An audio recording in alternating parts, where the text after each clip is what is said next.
Hello, welcome once again to Game Film. Today we're going to show you 3 ways to clone an actor in the same scene using After Effects. The first is the simplest, but the third is the one that will make the scene look the best, and it doesn't use a green screen. Let's get started. The simplest way is by using masks. For this, we need to shoot the take with a tripod, or if you don't have one, we record a still image capturing a single moment. And then, if you don't have one, you need to leave the camera in a steady spot.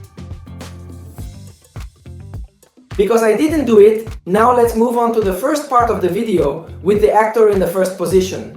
What you need to keep in mind when recording this take is that the actors must not overlap at any time.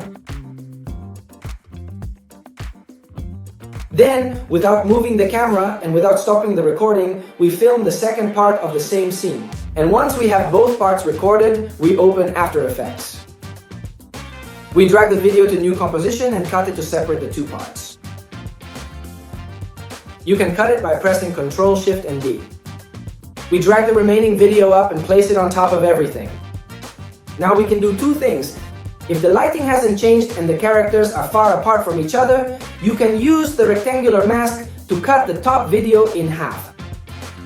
If the cut doesn't look right, we increase the mask feather a bit.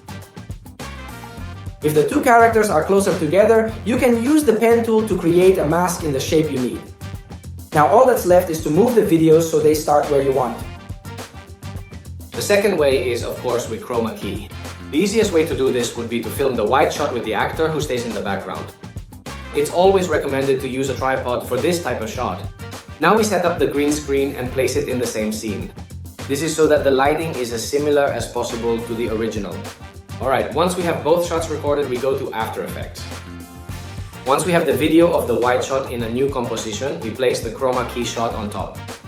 First, we apply a mask with the feather tool on the chroma key shot, masking out everything outside the green area. So now we have this. Now we open the Effect tab, go to Keying and click on Key Light. In the Screen Color tab, we select the eyedropper and click on the green color. It will automatically remove the green color from the scene and leave only the actor. Now all you need to do is get familiar with the key light parameters to make it look good. If you don't know how to do it, I'll leave this here so you can watch our video on how to use chroma key. But first you have to see the third method because I'm sure you'll find it, rotoscope brush. The rotoscope brush is this tool right here. And you could say it's a way to do chroma key without a green screen. But we're going to show you some tricks to make this effect easier. The way to shoot this is exactly the same as with chroma key, a background shot, and the actor in front. We're going to use the rotoscope brush on the actor in front and let's see a test. To make this easier, we're going to use a broom, a sheet, and some clothespins. We set up our things like this and place them behind the actor. It will be easier for you if there's contrast between the sheet and the actor. We record the shot and open AppTeltex. We'll use the same system as with the chroma key. The only difference is that in the top shot we'll use the rotoscope brush. Since the background is more uniform, the brush works almost automatically. We go forward frame by frame and see if anything needs to be corrected. You can extend the rotoscoping effect by lengthening this bar here. What's up everyone? Subscribe, turn on the notification bell so you don't miss any of our videos. I'll leave a link up here with several chroma keys in case you find one at a good price. And don't forget to keep learning, to learn how to learn from scratch.